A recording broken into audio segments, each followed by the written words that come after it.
We're so happy to be here with Bobby Schindler, Terri Schiavo's brother. We know, Bobby, that you are especially in tune to the life issue. And Right. I wanted to ask you today, here we are in Washington, D.C. at the Value Voters Summit, and we wanted to know, what are you looking for in a president that's truly going to defend life? Well, we want a president that's going to value the dignity of all life, not only the unborn child, but also people with cognitive disabilities like my sister, the elderly, those with Alzheimer's. Because what people don't realize is that my sister's case wasn't isolated, and what happened to Terri is happening every single day in our country. And it's an issue, I believe, that often flies under the radar. There's an awful lot of work being done in the abortion issue, which is wonderful. All the education over the last 30 years is really helping a lot of people understand and learn this issue and come out pro-life and come out against abortion. We're seeing polls now where more and more people are supporting pro-life issues, primarily abortion. What people don't realize is Terri was not dying. She was not in a coma. She was not brain dead. She was not in a persistent vegetative state. She was simply a woman with a cognitive disability. But there is so much confusion out there.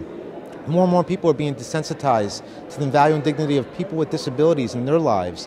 They're being indoctrinated into thinking that someone like my sister, the compassionate thing to do would be to kill them. But the only thing sustaining Terri was food and water. The same thing sustaining all of us here today. Now, she had difficulty swallowing, so she needed a feeding tube. But nevertheless, she was a human being, a fully alive human being. So we need a president that understands this issue in particular, because there are potentially hundreds of thousands, if not millions of people that are in jeopardy of being killed the way Terri was as we move ahead, particularly if we go into a socialized medicine type of system. So we are on it. I mean, obviously we need a president that sincerely values life as part of who he is or she is, not only from the conception, from the beginning of life, but until the natural ending of life. So from womb to tomb. Absolutely, absolutely, and naturally, yes. And people really need to understand this was not an end of life issue with Terri, because she wasn't dying. Terri and people like her could live a normal lifespan. Right. So we need people that understand this issue and will do everything with as much zeal protecting the unborn child as they do for people like my sister and others that are subject to this mentality that their life is unworthy, they cost too much, and therefore we can terminate their lives. Right. So going forward, though, didn't you start a foundation? You want to tell us a little bit about what you're doing? Sure. Subsequent to Terri's death, just because of what I said, this wasn't an isolated case that our family realized, and other families need help and protection of their loved ones. We started the Terri Schiavo Life and Hope Network, and now we are advocating for other families.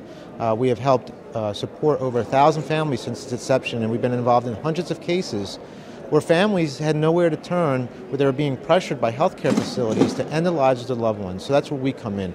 We have a tremendous amount of resources that we can use to help families if they're in these situations. If you go to lifeandhope.com, you can find out all about what we're doing to help others, and we work very hard. It's not even a job to us. This is real passion. It's part of who we are now, and we just we're going to do everything we can to help protect those like my sister Terri. And many people might be under the impression that Terri wasn't able to really have a relationship, but she was actually responding.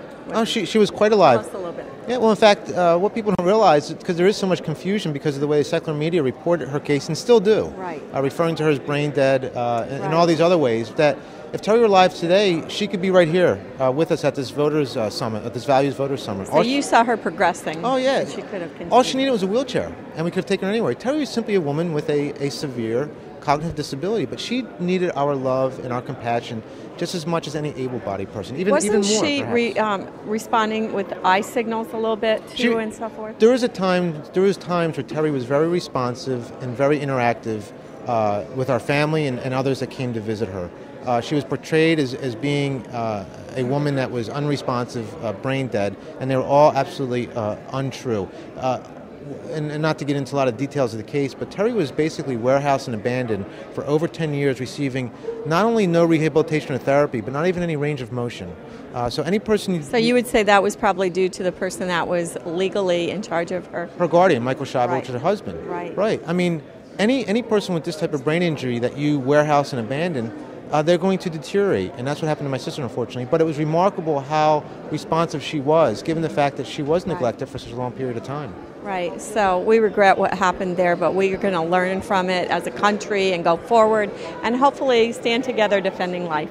Absolutely, because really it is the fundamental, most important issue facing us today, and that is protection and having the value of and having to value all life, regardless of disability.